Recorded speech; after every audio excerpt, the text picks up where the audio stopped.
정리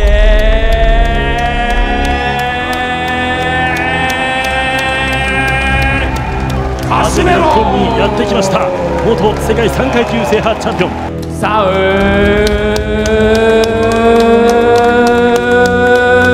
산체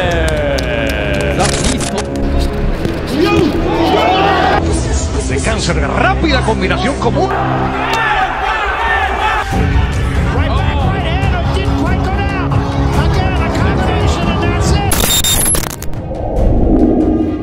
Mamaya na, bakbaka na.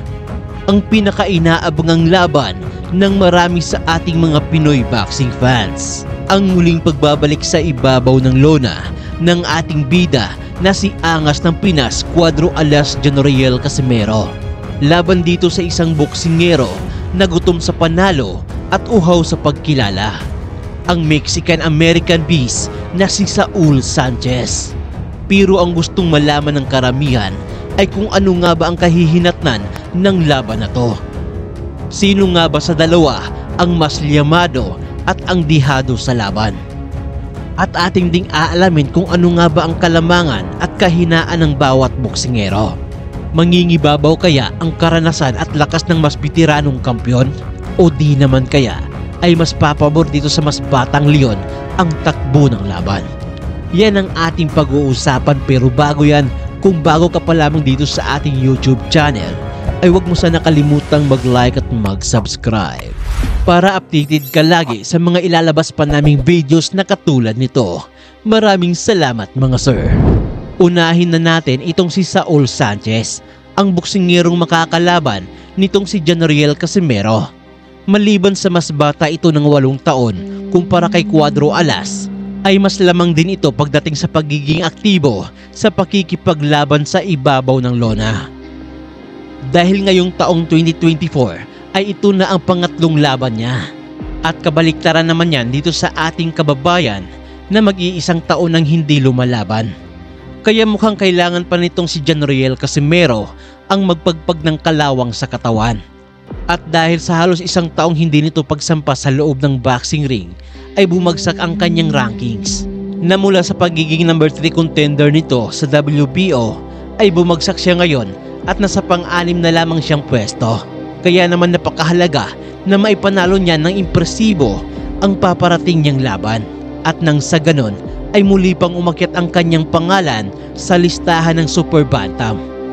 Bagamat hindi pa ito nananalo ng isang pandaigdigang kampyonato, ay minsan na itong lumaban para sa isang World Championship para sa WBO Bantamweight World Title. Pero maliban sa naging laban niya dito kay Jason Moloney na umabot ng 12 rounds, ay mas sanay na lumaban ang boksingerong ito sa mga 8-rounder bouts. Dahil 2 sa huling 3 laban niya ay panay mga 8-rounder fights lamang. Kaya sinasabi ng ilang mga eksperto na tila may issue pagdating sa kondisyon at stamina itong si Saul Sanchez. Ngayon ay pag-usapan naman natin ang estilo na meron ang Amerikanong ito. Itong si Saul Sanchez ay may palayaw na dabis dahil na rin sa kanyang angking tapang at bagsik sa loob ng boxing ring. Ang kanyang napaka-agresibong estilo bilang isang pressure fighter ay isa sa pangunahing dahilan kung bakit napakahirap niyang kalaban. Medyo makamay din ang mamang ito at nagbabato ng mga pamatay na kombinasyon mula sa ulo at sa katawan. El primer asalto. A ver, otra mano derecha con potencia, con todo, ya apretó el botón de la candelita Saúl Sánchez.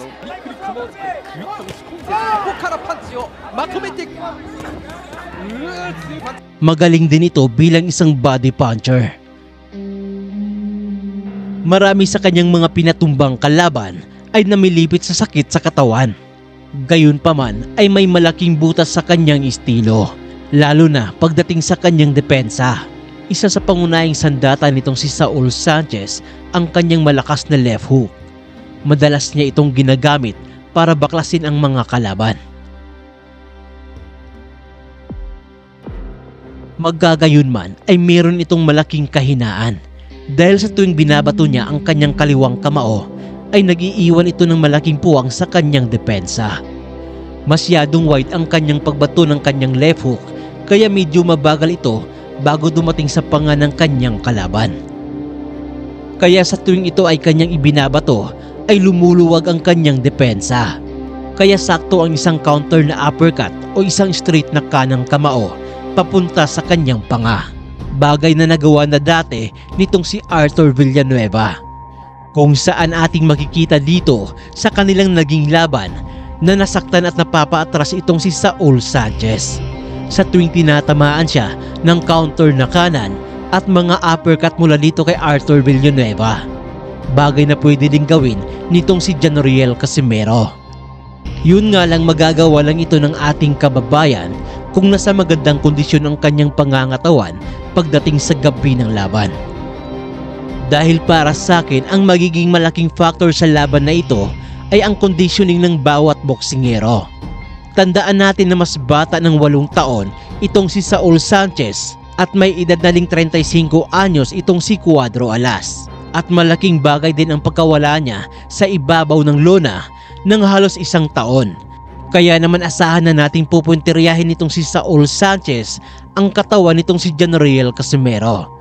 At yun ang isa sa kanyang magiging bintahe para humina at bumagal ang angas ng Pinas. Kaya naman magkakaalaman na lamang sa gabi ng bakbakan. Pero kung sakali naman at magkataon na nasa tamang kondisyon itong si Janriel Casimero, ay nasisiguro kong gugulong itong si Saul Sanchez na kagaya sa mga dating nakalaban niya. Kaya sana ay ipagdasal natin at suportahan ang ating pambato na si Janriel Casimero na sana ay siya ang manalo at makapagpamalas ito ng magandang laban at nang sa ganon muling mabuhay ang interes na labanan siya nitong halimaw na si Naoya. Pero kayo mga ma'am at mga sir, anong prediksyon ninyo? Sino sa palagay nyo ang mananalo sa laban na to? Bago pa man magsimula at tumunog ang kampana ay kitang-kita na ang laki ng diferensya ng dalawang boksingero. Dahil sa sobrang tangkad at haba nitong si Zolani Tete ay tila ba nagmistula itong away ng isang high school na estudyante kontra sa isang grade school na bata. Never been broken. Casimero. Sa unang round pa lang ay nagsusukatan muna ang dalawa at pinag-aaralan ng bawat isa ang tamang distansya. Forward momentum. He really is. Gamit ang kanyang mabibilis na jabs at haba ng kanyang mga galamay ay pinapahirapan itong Afrikano na makapasok sa kanyang depensa itong si Janriel Casimero.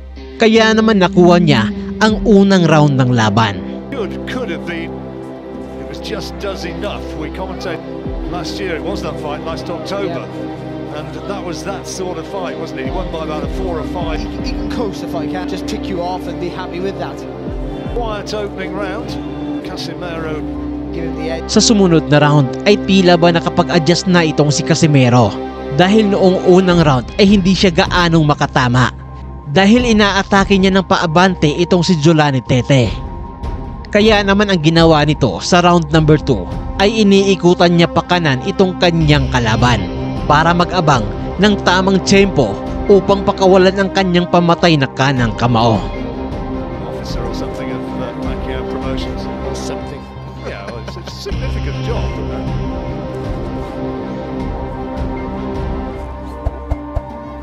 Introduced himself to me as that and also as the president, so I'm not sure which it was.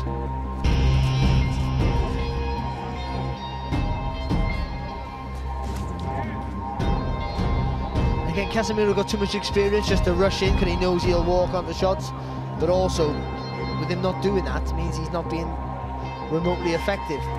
And even though Tete's not doing enough, he should be doing a lot more with that right jab, to be fair. Tete just looks huge in comparison to Casimero. That's an advantage he always has over pretty much two absolute geniuses, but it could also be a stinker of a fight. This is a little bit at the moment. Yeah, it is. You know, and again, Casimero's trying to attack, but oh, short little right hand there. I thought it was half a head as well. Tete's entourage came to the ring singing and dancing. Sa pangatlong round ng laban ay patuloy pa rin sa kanyang pagiging pasensyoso itong si Janriel Casimero. against Mikhail Aloyan when he fought over in Yekaterinburg in Russia last October. Well, obviously, that's better there for Casemiro. Doubling up on the jab. Well, I guess he thinks, no, it's your move to close the gap, not mine. I'm the taller fighter with the longer reach. So I want to keep it long. You gotta try and bring it to me.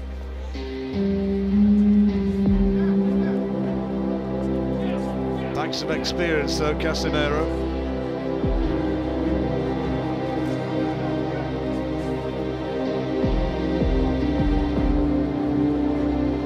Record of 5 wins and 2 defeats in world title fights. Tete 5-1.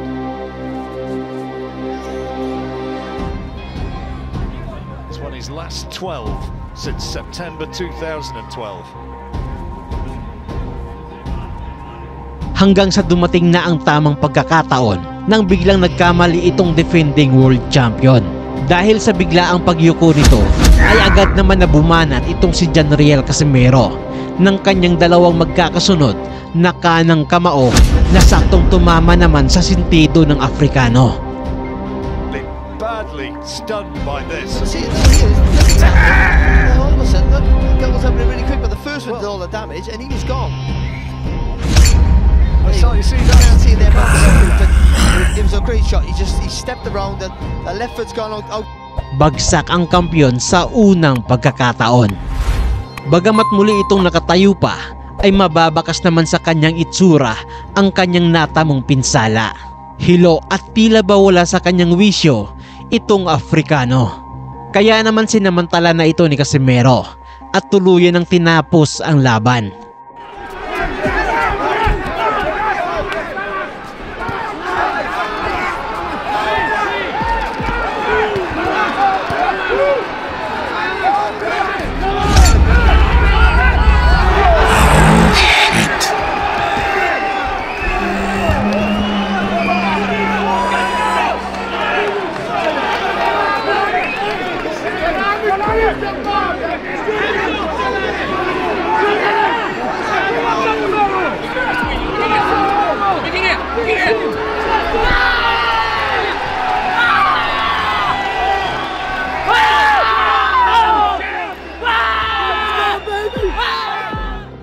At tinanghal ito na bagong kampiyon at naging ganap na 3-division world champion. Ito na siguro ang masasabing pinakamalaking panalo nitong si Janriel Casimero, kung saan ay ginulat nito ang buong mundo matapos siyang maliitin ng ibang tao. Pero kayo mga ma'am at mga sir, anong masasabi ninyo sa napaka-impresibong panalo nitong si Janriel Casimero? Mag-iwan lamang ng inyong komento at huwag mo sana kalimutang mag-like at mag-subscribe. At i-share na rin ang ating video. At muli, daghang salamat.